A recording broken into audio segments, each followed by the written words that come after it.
Following this is a large section of laws about Israel's civil life, so rules about marriage and family and business, and also about social justice, about their legal system and how it was to protect widows and orphans and immigrants. And then these are concluded by more laws about worship. Now, here's some tips for reading all of these laws. Remember, first of all, these are the terms of the Sinai covenant given specifically to ancient Israel, living in a culture that's very different from yours. And so, two, it's not going to be helpful to compare these laws with modern laws from a very different culture.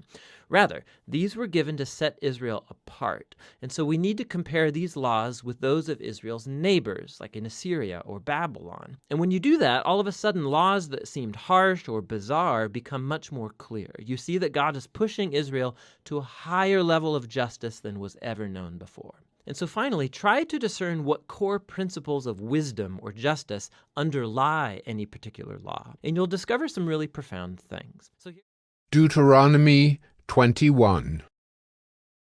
If in the land that the Lord your God is giving you to possess, someone is found slain, lying in the open country, and it is not known who killed him, then your elders and your judges shall come out, and they shall measure the distance to the surrounding cities. And the elders of the city that is nearest to the slain man shall take a heifer that has never been worked, and that has not pulled in a yoke. And the elders of that city shall bring the heifer down to a valley with running water, which is neither plowed nor sown, and shall break the heifer's neck there in the valley. Then the priests, the sons of Levi, shall come forward, for the Lord your God has chosen them to minister to him and to bless in the name of the Lord, and by their word every dispute and every assault shall be settled.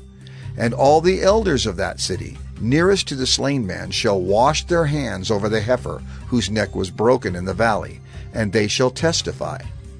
Our hands did not shed this blood, nor did our eyes see it shed.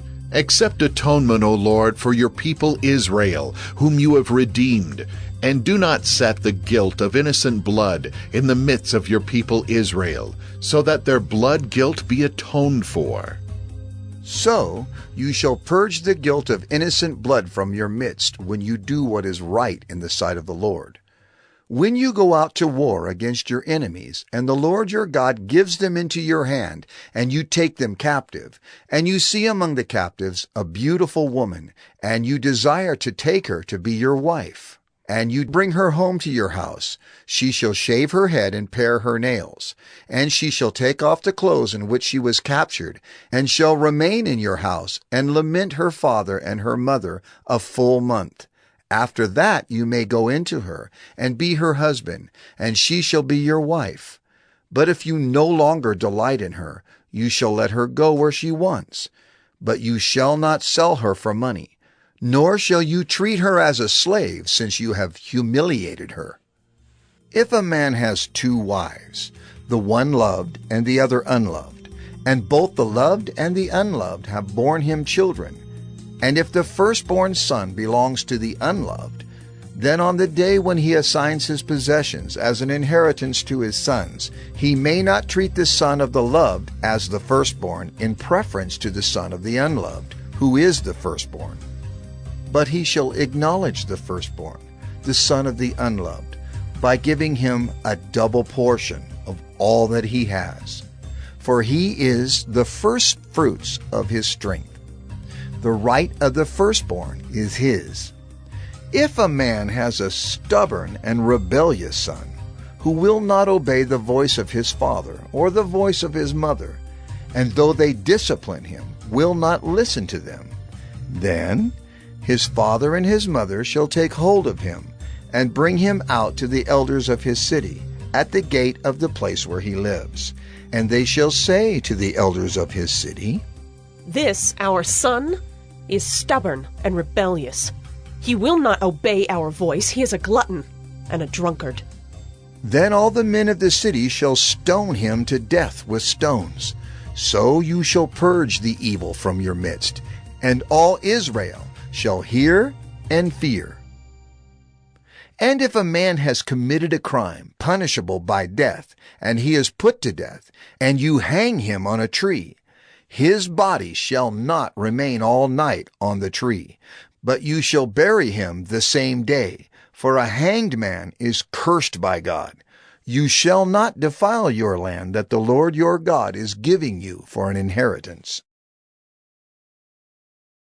Deuteronomy 22. You shall not see your brother's ox or his sheep going astray and ignore them. You shall take them back to your brother. And if he does not live near you, and you do not know who he is, you shall bring it home to your house, and it shall stay with you until your brother seeks it. Then you shall restore it to him. And you shall do the same with his donkey or with his garment, or with any lost thing of your brother's, which he loses and you find. You may not ignore it. You shall not see your brother's donkey or his ox fallen down by the way and ignore them. You shall help him to lift them up again. A woman shall not wear a man's garment, nor shall a man put on a woman's cloak. For whoever does these things is an abomination to the Lord your God. If you come across a bird's nest in any tree or on the ground, with young ones or eggs, and the mother sitting on the young or on the eggs, you shall not take the mother with the young. You shall let the mother go, but the young you may take for yourself, that it may go well with you, and that you may live long. When you build a new house, you shall make a parapet for your roof, that you may not bring the guilt of blood upon your house if anyone should fall from it. You shall not sow your vineyard with two kinds of seed, lest the whole yield be forfeited, the crop that you have sown, and the yield of the vineyard. You shall not plow with an ox and a donkey together. You shall not wear cloth of wool and linen mixed together. You shall make yourself tassels on the four corners of the garment with which you cover yourself. If any man takes a wife and goes into her and then hates her, and accuses her of misconduct and brings a bad name upon her, saying, I took this woman, and when I came near her, I did not find in her evidence of virginity. Then the father of the young woman and her mother shall take and bring out the evidence of her virginity to the elders of the city in the gate. And the father of the young woman shall say to the elders, I gave my daughter to this man to marry, and he hates her. And behold, he has accused her of misconduct, saying, I did not find in your daughter evidence of virginity. Yet this is the evidence of my daughter's virginity. And they shall spread the cloak before the elders of the city. Then the elders of that city shall take the man and whip him. And they shall fine him 100 shekels of silver, and give them to the father of the young woman, because he has brought a bad name upon a virgin of Israel. And she shall be his wife. He may not divorce her all his days. But if the thing is true, that evidence of virginity was not found in the young woman, then they shall bring out the young woman to the door of her father's house, and the men of her city shall stone her to death with stones, because she has done an outrageous thing in Israel by whoring in her father's house. So you shall purge the evil from your midst. If a man is found lying with the wife of another man, both of them shall die, the man who lay with the woman and the woman. So you shall purge the evil from Israel. If there is a betrothed virgin, and a man meets her in the city and lies with her, then you shall bring them both out to the gate of that city, and you shall stone them to death with stones, the young woman because she did not cry for help, though she was in the city, and the man because he violated his neighbor's wife. So you shall purge the evil from your midst. But if in the open country a man meets a young woman who is betrothed, and the man seizes her and lies with her, then only the man who lay with her shall die. But you shall do nothing to the young woman. She has committed no offense punishable by death. For this case is like that of a man attacking and murdering his neighbor, because he met her in the open country. And though the betrothed young woman cried for help, there was no one to rescue her. If a man meets a virgin who is not betrothed, and seizes her and lies with her, and they are found, then the man who lay with her shall give to the father of the young woman 50 shekels of silver, and she shall be his wife, because he has violated her. He may not divorce her all his days. A man shall not take his father's wife, so that he does not uncover his father's nakedness. Deuteronomy 23.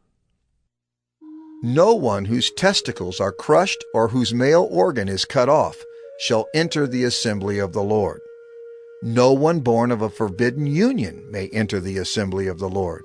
Even to the 10th generation, none of his descendants may enter the assembly of the Lord. No Ammonite or Moabite may enter the assembly of the Lord. Even to the 10th generation, none of them may enter the assembly of the Lord forever. Because they did not meet you with bread and with water on the way when you came out of Egypt, and because they hired against you Balaam the son of Beor from Pethor of Mesopotamia to curse you. But the Lord your God would not listen to Balaam. Instead, the Lord your God turned the curse into a blessing for you, because the Lord your God loved you. You shall not seek their peace or their prosperity all your days forever. You shall not abhor an Edomite, for he is your brother. You shall not abhor an Egyptian, because you are a sojourner in his land. Children born to them in the 3rd generation may enter the assembly of the Lord. When you are encamped against your enemies, then you shall keep yourself from every evil thing. If any man among you becomes unclean because of a nocturnal emission, then he shall go outside the camp. He shall not come inside the camp. But when evening comes, he shall bathe himself in water, and as the sun sets, he may come inside the camp. You shall have a place outside the camp, and you shall go out to it, and you shall have a trowel with your tools. And when you sit down outside, you shall dig a hole with it, and turn back and cover up your excrement. Because the Lord your God walks in the midst of your camp, to deliver you, and to give up your enemies before you. Therefore your camp must be holy, so that he may not see anything indecent among you and turn away from you. You shall not give up to his master a slave who has escaped from his master to you. He shall dwell with you in your midst, in the place that he shall choose within one of your towns, wherever it suits him. You shall not wrong him. None of the daughters of Israel shall be a cult prostitute, and none of the sons of Israel shall be a cult prostitute. You shall not bring the fee of a prostitute or the wages of a dog into the house of the Lord your God in payment for any vow, for both of these are an abomination to the Lord your God. You shall not charge interest on loans to your brother, interest on money, interest on food, interest on anything that is lent for interest. You may charge a foreigner interest, but you may not charge your brother interest, that the Lord your God may bless you in all that you undertake in the land that you are entering to take possession of it. If you make a vow to the Lord your God, you shall not delay fulfilling it, for the Lord your God will surely require it of you, and you will be guilty of sin. But if you refrain from vowing, you will not be guilty of sin. You shall be careful to do what has passed your lips, for you have voluntarily vowed to the Lord your God what you have promised with your mouth.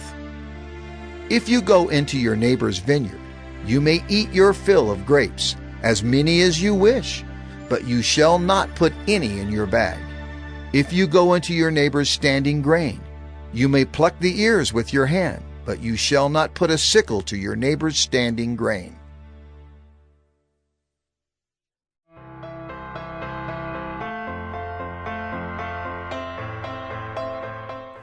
And if you're watching us online, you can trust in Jesus Christ, your Savior, right where you're at, right where you're sitting. The Bible, again, if you would just believe that Jesus died on the cross and paid for your sins and that He rose again the 3rd day, God promises you that He will save your soul and adopt you as His child. And if you do that, we ask you to please email us and let us know that you've done that. The email address is info@exaltcc.com. That's info@exaltcc.com. Let us know you've done that. We want to send you a Bible, help you in your next steps with your relationship with the Lord. And if you have questions about this, you're like, I don't know about that.